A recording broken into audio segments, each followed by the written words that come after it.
نحمدہ و نصلی علی رسولہ الکریم بسم اللہ الرحمن الرحیم۔ السلام علیکم ورحمۃ اللہ وبرکاتہ۔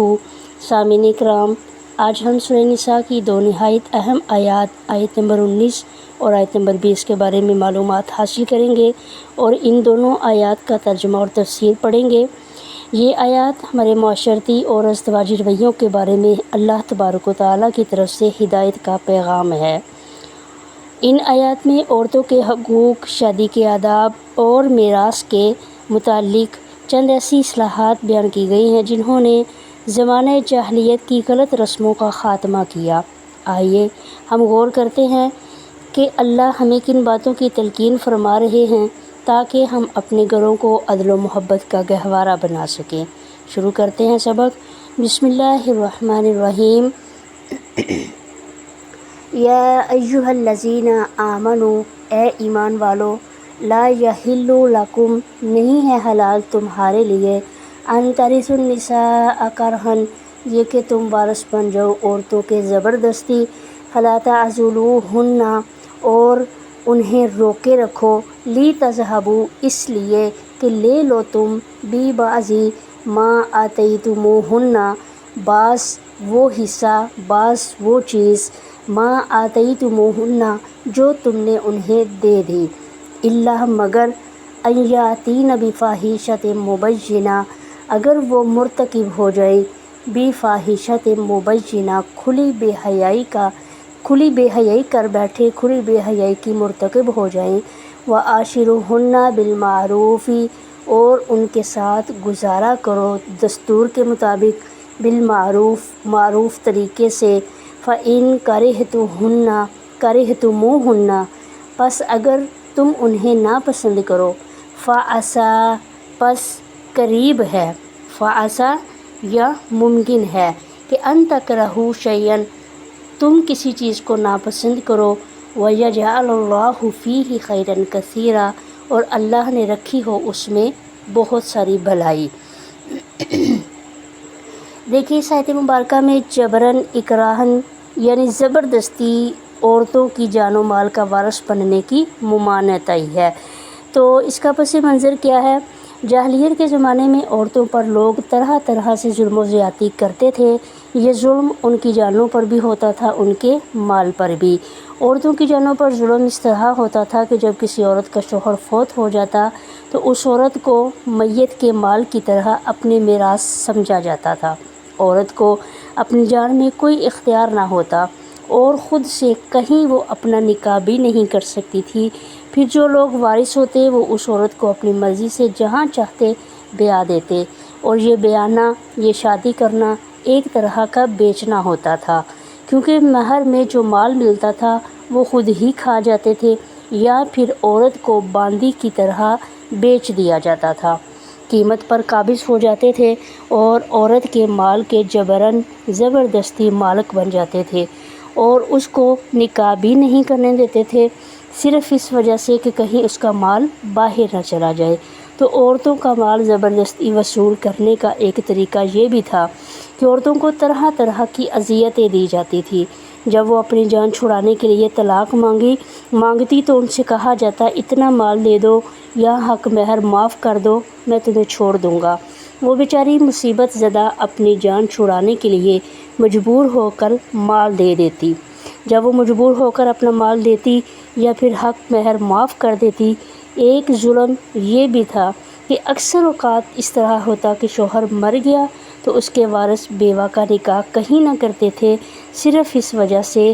جاہلانہ آر کی وجہ سے یا اس طمع کی وجہ سے، اس لالچ کی وجہ سے کہ اس کے ذریعے کچھ مال وصول کریں گے۔ قرآن پاک نے اس فساد کی جڑ کو اکھاڑ ڈالا اور اس کے تحت تمام مظالم، جتنے بھی ہونے والے مظالم تھے،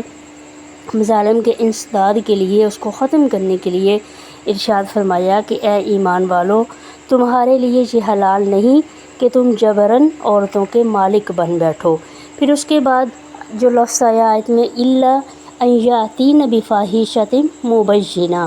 یہ فرما کر بعض ایسی صورتوں کو مستثنیٰ فرمایا گیا جن میں شوہر کے لیے اپنا دیا ہوا مال یعنی مہر وغیرہ واپس لینا جائز ہو جاتا، مطلب کیا ہے کہ اگر عورت کی طرف سے کوئی کھلی یعنی ناشائستہ حرکت ایسی صادر ہو جائے جس کی وجہ سے طلاق دینے کے لیے آدمی طبعاً مجبور ہو جائے، تو ایسی صورت میں کوئی مذائقہ نہیں کہ شوہر اس وقت تک طلاق نہ دے جب تک کہ اس کا دیا ہوا مال یعنی کہ حق مہر واپس نہ کر دے یا پھر واجب الادا مہر کو معاف نہ کر دے، کیونکہ قصور اس میں عورت کا ہے۔ تو اس لیے شوہر کو یہ حق حاصل ہے کہ اس کو اس وقت تک اپنے نکاح میں رکھو جب تک اس سے اپنا دیا ہوا مال واپس وصول نہ کر لو یا مقرر کردہ جتنا بھی حق مہر تھا وہ معاف نہ کروا لو۔ وَإِنْ أَرَدْتُمْ، اور اگر تم ارادہ کرتے ہو اور اگر تم چاہتے ہو استبدال زوج مکان زوج، ایک عورت کی جگہ دوسری عورت کو بدلنے کا، یعنی اگر تم بدلنا چاہتے ہو عورت کو، یعنی مطلب کسی اور سے نکاح کرنا چاہتے ہو، وَآتَيْتُمْ إِحْدَاهُنَّ، اور اگر تم ان کو دے چکے ہو، إِحْدَاهُنَّ ان میں سے کسی ایک کو، یعنی اگر تم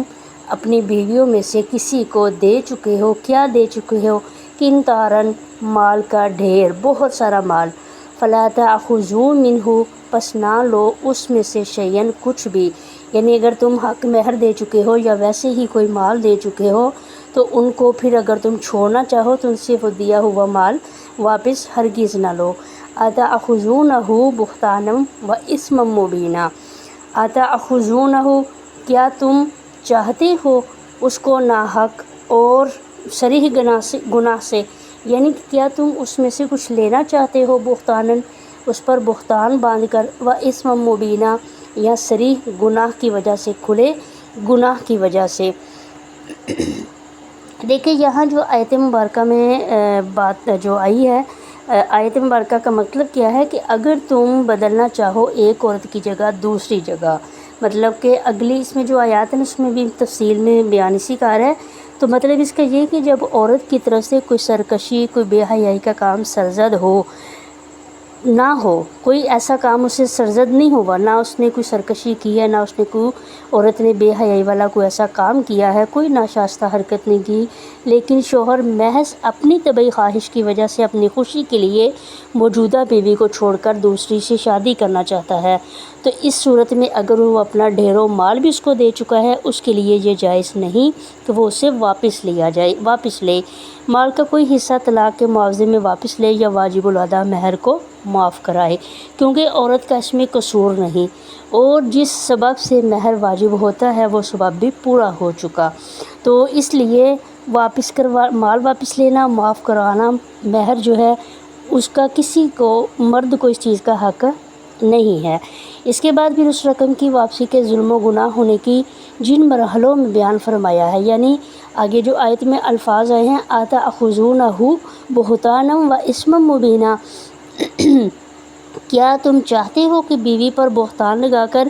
اور کھلا گناہ کر کے اپنا مال واپس لاؤ، مطلب کہ تم ایسا راستہ اختیار کرو گے، یعنی جب یہ معلوم ہو چکا کہ دیا ہوا مال واپس لینا صرف اس وقت جائز ہے جب بیوی کسی بھی طرح کی کوئی بے حیائی کا کام کر لے، تو اس وقت مطلب کہنے کا یہ ہے، یہاں پہ یہ کہا جا رہا ہے کہ ایسا ہرگز نہ ہو کہ بیوی تمہاری پاک باز ہے لیکن صرف مال واپس لینے کے لیے تم اس پر خواہ مخواہ خود سے ہی کوئی الزام لگا دو، بہتان باندھ دو، خواہ زبان سے اس پر تہمت زنا کی لگائے یا نہ لگائے، بہرحال یہ ایک صورت تہمت اور بہتان کی ہے، اور اس کو قرآن پاک میں اس میں مبین یعنی کہ کھلا گناہ ہونا کہا گیا ہے۔ یہ ایسا گناہ ہے کہ اگر تم اپنی بیوی پہ صرف اور صرف اس لیے الزام لگاؤ کہ تم نے جو اس کو مال اپنا دیا ہوا ہے یا جو حق مہر اس کو دے چکے ہو وہ اس سے واپس لے لو، تو یہ ایک کھلا گناہ ہے۔ صدق اللہ العظیم۔ سامعین، یہ تھی سورہ نساء کی آیت نمبر 19 اور 20 کی ہدایات، جس میں ازدواجی زندگی میں عدل، حسن سلوک اور عورتوں کے حقوق کی حفاظت کا حکم دیا گیا ہے۔ ہمیں چاہیے ان قرآنی اصولوں کو اپنی زندگیوں میں اتاریں تاکہ ہم دنیا میں بھی کامیاب ہوں اور آخرت میں بھی فلاح پائیں۔ آپ کو یہ ویڈیو مفید لگی ہو تو دوسروں کے ساتھ ضرور شیئر کریں اور ہمارے چینل ترجمہ تفسیر کو سبسکرائب کرنا ہرگز نہ بھولیں۔ جزاکم اللہ خیر۔ ملتے ہیں ایک نئی ویڈیو کے ساتھ، تب تک کے لیے اللہ نگہبان۔